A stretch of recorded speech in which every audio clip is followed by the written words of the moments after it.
Okay.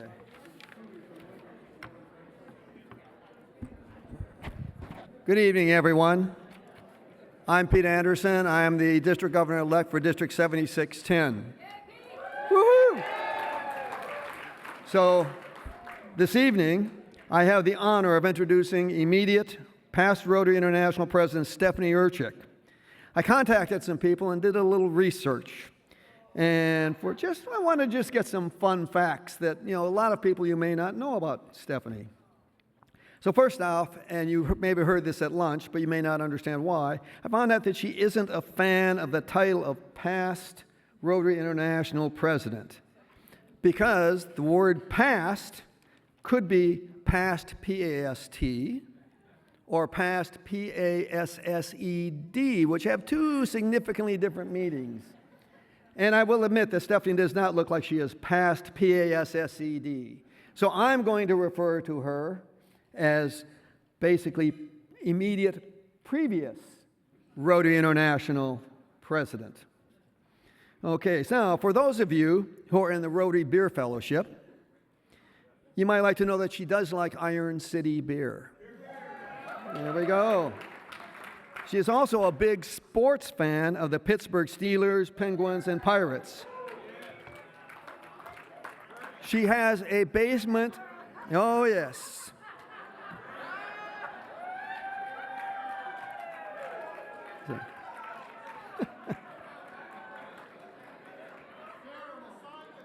Yeah. So she has a basement woman's cave that is floor-to-ceiling Pittsburgh sports, with 1990s era cereal boxes featuring baseball's great Robert Clemente and the Stanley Cup winning Pittsburgh Penguin hockey team. She has photos of herself with Pittsburgh sports legends. She has a Steelers piggy bank. And she has Penguins hockey pucks and a Steelers quilt. But I'm getting ahead of myself. So, previous RI President Stephanie grew up in the state of Pennsylvania. And as a child, you may not know this, she loved Nancy Drew mystery series. Yeah, so a lot of you, the younger people may not know what that is, but okay, now she also wanted to see the world and actually dreamed of being a spy. Her father had a polka band. She learned to polka before she learned to walk. Okay, and later she joined the band as a singer and was actually crowned pierogi princess at a local bar. For those of you who don't know, pierogies are Eastern European dumplings, and I will admit they are good. I've had some. Okay, so in college, she channeled the dream into a major in international relations with focuses on history, political science, and languages. She studied Russian, Polish, Serbian, Italian, on top of the French she took in high school. When she graduated from college, she actually applied to work for the FBI, the CIA, and other intelligence agencies. But she did run into an obstacle, which was her grandparents were all from Eastern Europe. And for those of you, and there's probably a lot of you who do government work, you understand that. So when they did the background check, which would normally at that time took 2 to 3 months, in her case took over a year, about a year, 18 months, which in my opinion was, okay, it's a loss for the FBI and CIA, but was a gain for Rotary in the long run. So her professional background is in the higher education, consulting, and entertainment industries, where she's a partner and chief operating officer of Doctors at Work, LLC, which is a consulting and training company. She holds a doctorate in leadership studies from Indiana University of Pennsylvania. Now, she joined Rotary in 1991, and she's a member of the Rotary Club of McMurray, Pennsylvania. She has filled just about every capacity there is in Rotary, including being a Rotary International Director, a Rotary Foundation Trustee, chairs of the Rotary Strategic Planning Committee and the Rotary Foundation Centennial Celebration Committee, and of course, being the second female Rotary International President. Now, that young girl who dreamed of traveling the world has participated in national immunization days in India and Nigeria. She's worked with clubs in Vietnam to build schools. And she traveled to the Dominican Republic to install water filters. That student of Slavic languages has mentored new Rotary members in the Ukraine and coordinated a Rotary Foundation grant for mammography equipment and a biopsy unit for a hospital in Poland. And just a side note, the Rotary Club of Krakow, Poland noted her as a key figure for returning and making the rebirth of Rotary in Poland after the communist wall fell. So after all of this, she's still an approachable and well-grounded individual. In 2024, when she was RI president, a group of Rotarians were visiting Chicago and Evanston, Illinois in January. There's a winter storm, and those Rotarians were stranded there.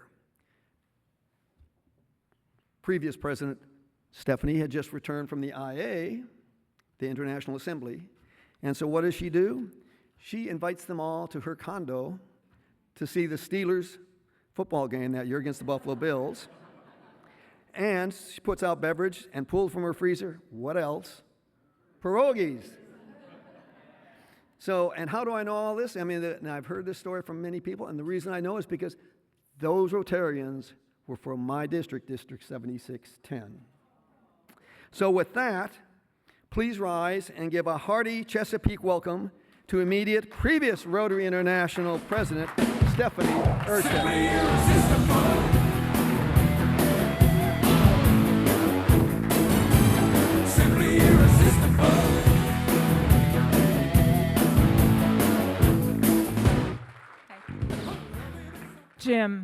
Jim, I don't know who you talk to, but it's all true. It's all true. After Jim and Bernie and Ralph, I don't know if I can do this tonight. I'm not that, not that funny. Family of Rotary, good evening. I have to tell you how excited I was to get the invitation to be part of this special event with you.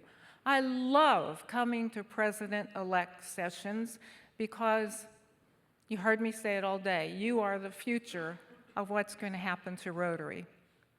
So tonight, I wanted to tell you some things about me, but Jim did a wonderful job of telling you a lot of things, so I still will tell you a little bit about my Rotary journey.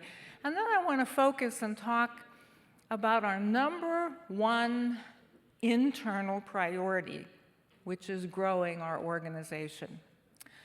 So let's start with my Rotary experience. You heard about my background. What Jim didn't tell you was how I got into Rotary, and it's probably the same way that most of you did. Somebody invited me. You know, I was working at a college in southwestern Pennsylvania, and a woman walked into my office one day, and she started by asking me if I wanted to go to a Rotary meeting. And I looked at her and said, what the hell is Rotary? I had never heard of it. Nobody in my family had ever been in a service club. And so she started talking with me about all the amazing things that Rotary does and all the areas of focus and the avenues of service. And when she got to that international part, ding, ding, ding, ding, I was really intrigued. I said, yeah, okay, I'll go to this Rotary Club with you. So I went to the Rotary Club meeting, and then I went to a second meeting, and by the fourth meeting, I was writing the newsletter, and a year and a half later, I was club president. And I just never looked back after that. I just kept saying yes to Rotary and ended up, as Jim said, going through a lot of the positions and having the most amazing year of my life when I served Rotary as international president. So my background and my interest in international studies is really what fueled me. But the secondary reason, I had become divorced in 1991. And you know, when you're married, you do married things together. You go shopping together, you go on vacation together, you go to dinner together, you come to Rotary events together, and I didn't have that anymore. So when Eileen was talking about Rotary, I thought, well, you know what? That could also be a good place to meet people. So very much like Paul Harris, I looked at Rotary as an opportunity to expand my friendships. And the reason that's important for us is because we need, as club leaders, to understand that people are attracted to our Rotary clubs for different reasons. Some, like Paul Harris and me, want fellowship, meet new people. Some hear that we're a service organization, and they do want to roll up their sleeves and get involved and change the community and change the world. Others look and say, wow, those are all business people. I have a business, they have a business. I bet I could network there. Of course you can. Rotary was the original BNI. And then others, same thing. They look and see all that business experience, and they say, you know, I'm young in my profession. If I hung out with these people in this Rotary Club, I could probably learn about leadership, about project management, about public speaking, and that all of that is true. We need to listen to our members as they come into our clubs to hear why they're really in our clubs. What were they expecting? Because when we know what they're expecting, we're better able to plan what happens in our club. What projects should we be doing? What social should we have? What speakers should we bring in? So I mentioned to many of the sessions today that it's important to talk to people as they come in. Fortunately, years ago, when I came into my club, somebody did talk to me and said, what are you interested in? And so when I talked about the international service, it was a no-brainer that I got involved immediately in foundation activities that allowed me to travel to different places and allowed me to get my club involved in international service. So that pretty much is how I started my Rotary career. That was 35 years ago. And I was telling someone earlier, I can't imagine my life without Rotary. I mean, I've been doing it for so long. So before I go any further, I do want to stop for a minute. You have all been very kind and generous, and nobody has come up to me and said, hey, what's with the limp? Well, after years of folk dancing as a child, and that went on through my college years, and then being a runner in my 30s and 40s, and then climbing all over monuments last year as Rotary President, I wore my knees out. And so I've had knee surgery. I've had a total knee replacement, and I'm scheduled to have a total hip replacement in a few months. And following that, the other knee will be replaced. So I'm going to be your bionic previous president. But that's the reason why, I have a little bit of a limp right now, because I'm still in physical therapy and getting myself corrected. This is my fixed Stephanie year. So I mentioned that I wanted to talk a little bit about how important our number one internal priority is, and that's growing Rotary. Up on the screen, I have one slide, and one slide only tonight. This is a metaphor for your Rotary Club. There are only 3 ways to grow our organization. And why is that important? Why do we even worry about growing? Well, we want to worry about growing because we don't want to be like JC's. I think we belong to the best darn organization in the world. I don't want to see it go away. So we need to continue to attract and retain so that when we're gone, I'll speak for myself, when I'm gone, I want to make sure that there's a line behind me. of people who are going to be there to continue to do the magic that we do in Rotary. That's why it's important to continue to grow. The other thing you should know about Rotary is that your club and every club in the world, all Rotary and Rotaract clubs, all 46,000 of our clubs, have built-in attrition. There is some attrition that we just can't stop. Somebody's going to die.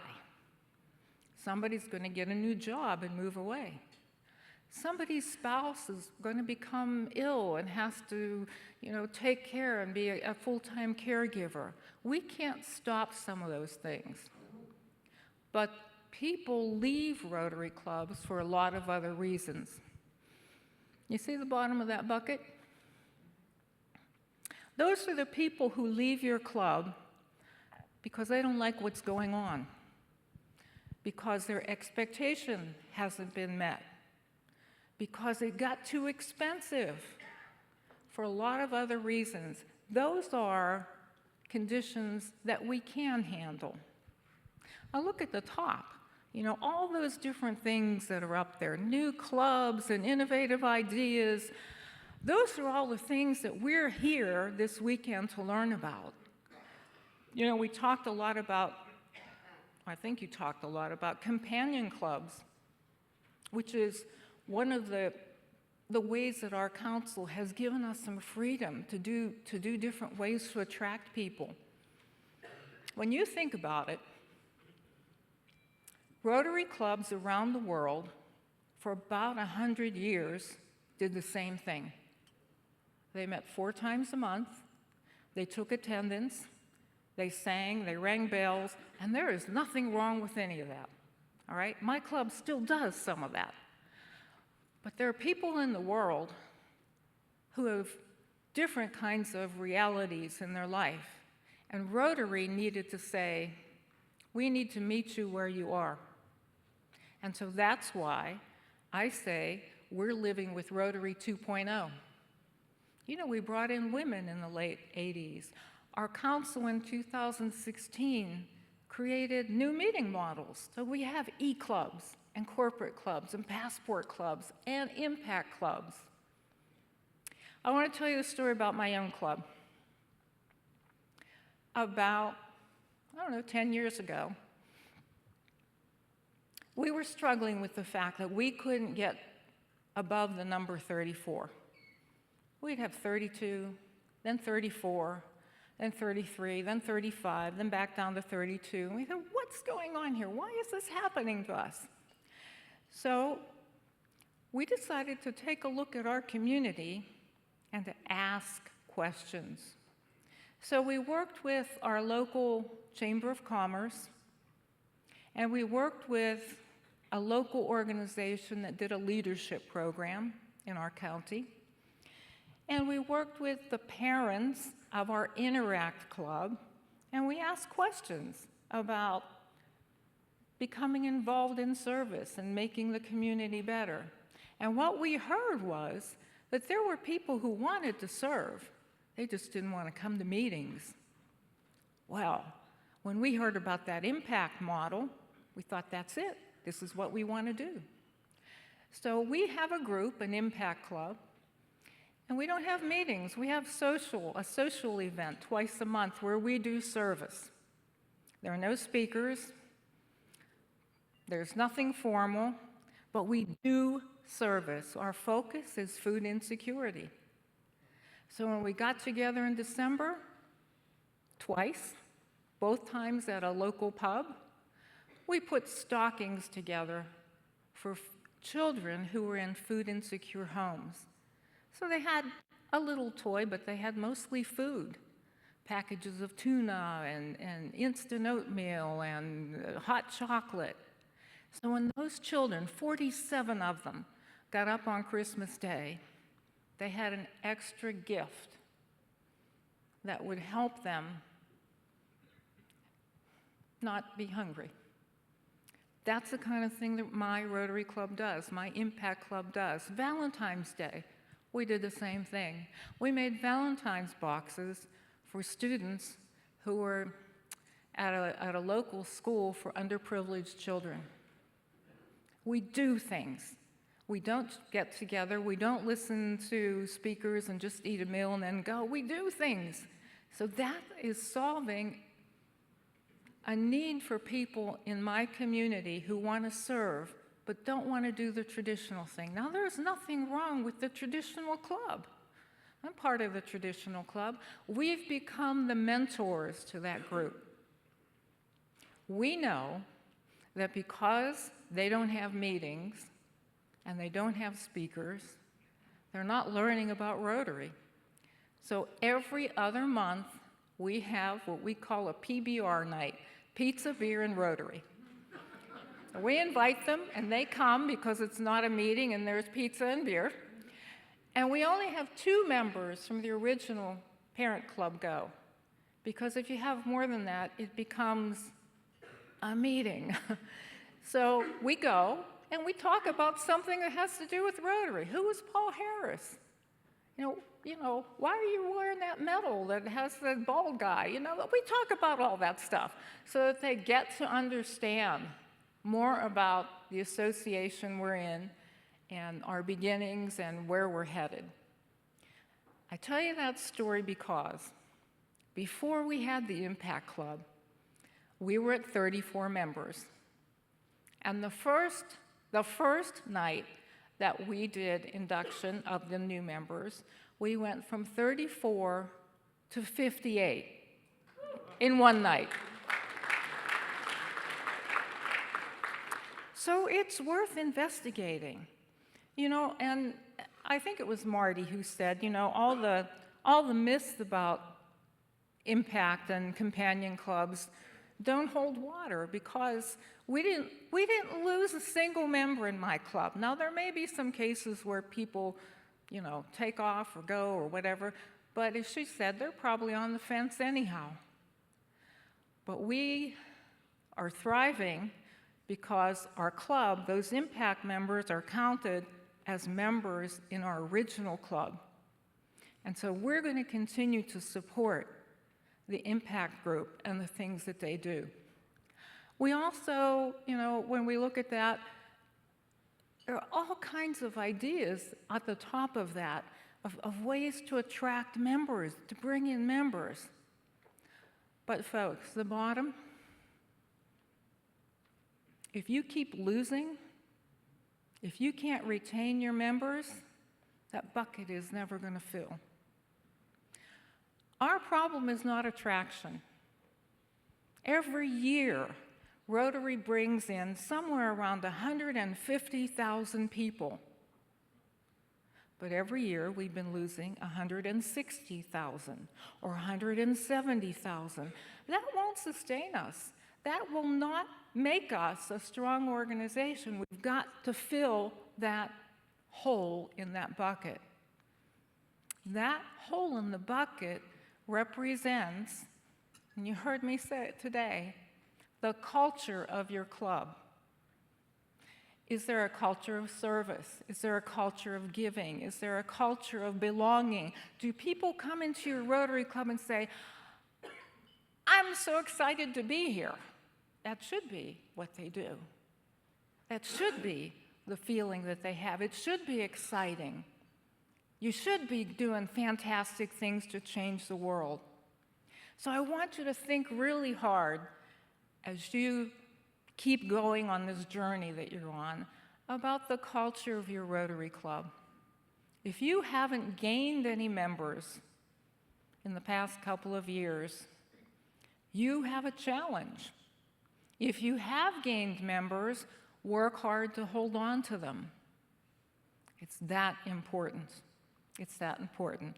Now, Marty also asked this afternoon that I tell you the story about last year's theme. You see it's up on the wall there, the magic of Rotary.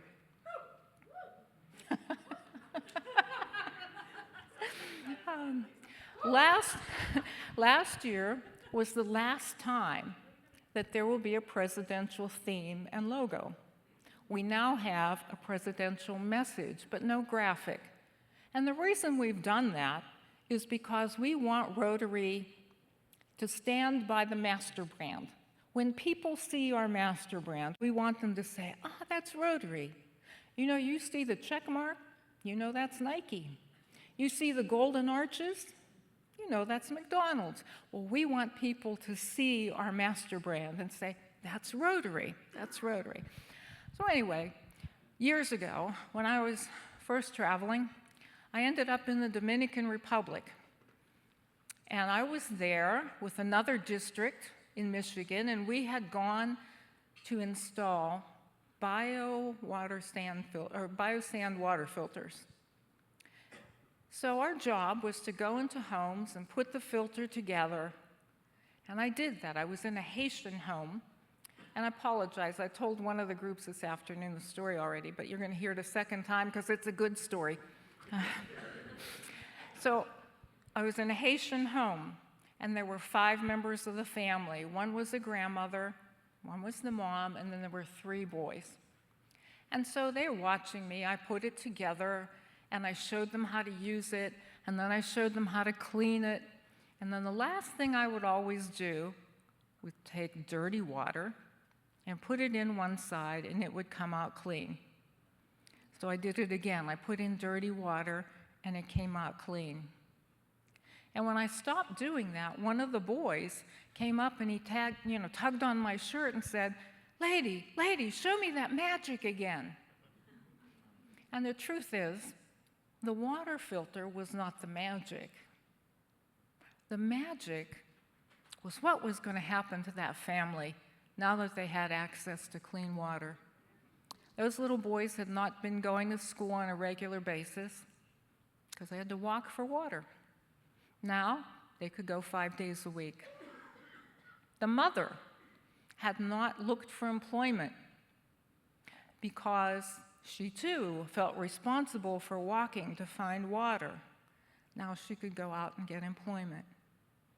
And it dawned on me that every single thing we do as Rotarians and Rotaractors in the name of Rotary is creating magic for somebody somewhere.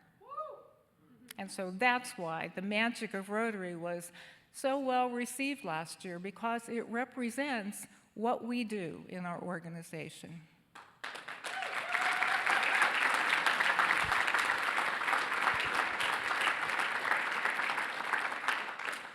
So let me close with just 2 additional thoughts. One is, I do want to acknowledge the very difficult geopolitical situation that the world is in. But I want to remind you that every single one of us in this room belong to an organization that is built on world understanding and peace. And everything we do in every area of focus leads us in that direction. When people are desperate, they do desperate things. So we provide water to people who need it. We feed children who are hungry. We educate people who have ignorance. That's what we do. And we vaccinate children against polio until that job is done. We stick to it until we get to the end result. You may have noticed that when I started, I referred to you all as Family of Rotary. Well, I do that for a special reason. You see, my natural family is very small. I'm not married any longer. I didn't have kids, so I don't have any grandkids. I don't have parents anymore or aunts and uncles. I have one brother. So my natural family is very small. So when I say Family of Rotary, I direct that to you because you have become my family of Rotary. So thank you very much for listening to me, and it's such a pleasure to be with you. All the best.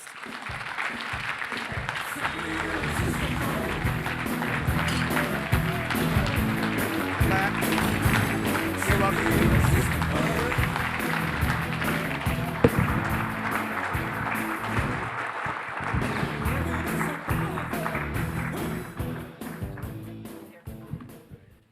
So just want you to know that thank you for coming tonight, and in appreciation of sharing your wisdom and passion that from our Chesapeake President-elect Training Seminar, the attendees to help them better lead their clubs, the Rotary Foundation and Peace Building and Conflict Area Focus, we have made a donation in your honor. That's fantastic. Thank you.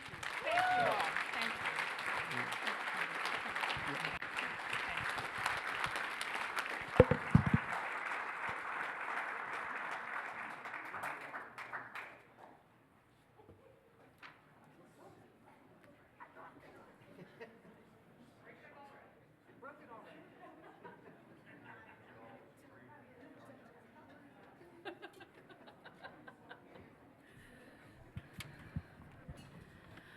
All right, everyone. Before we wrap up the evening, I'd like each of you to join Marcy and I, your venue chairs, to recognize the incredible staff here at the Westfields Marriott. Hosting an event like CPETS is no small feat, and the staff have worked tirelessly behind the scenes to make sure we have been, and tomorrow, that we have been fed, fueled, and taken care of. Let's give a round of applause to the staff for their exceptional service during CPETS 2026!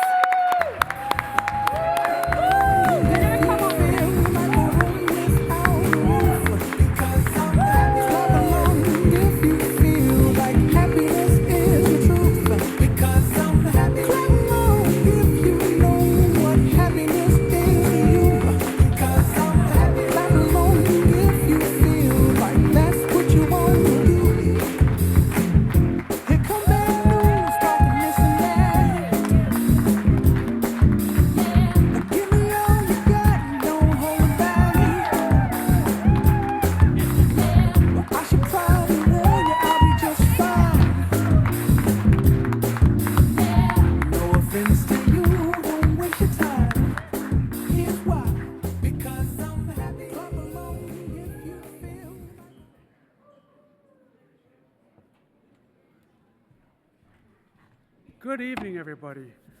I am the closer. Well, I thought I had a lost and found item, but it's been found. Tonight, the 50-50 raffle is up to like $3,000 pot. We're still looking to get $5,000. Can we? $5,500. Can we do that?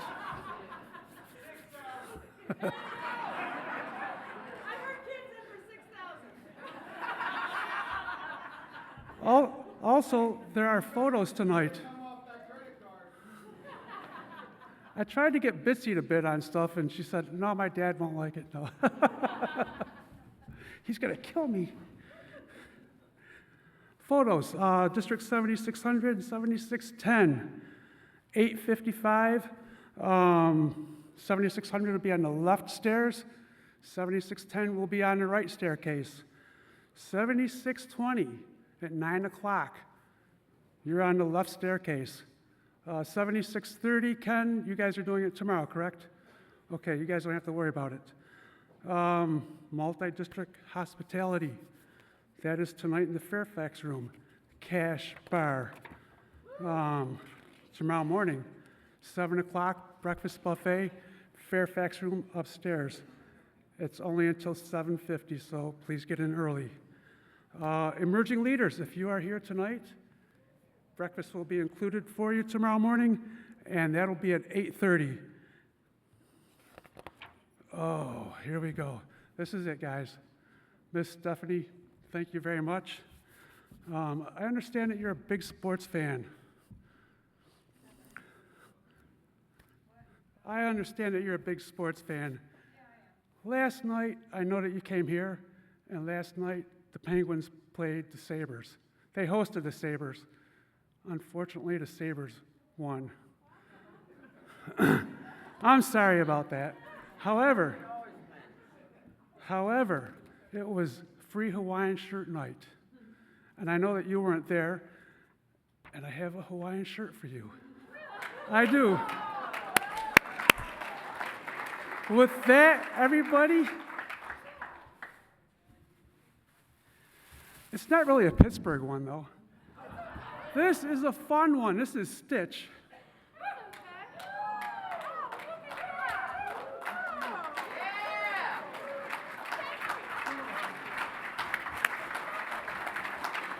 everybody. Until tomorrow, enjoy your evening.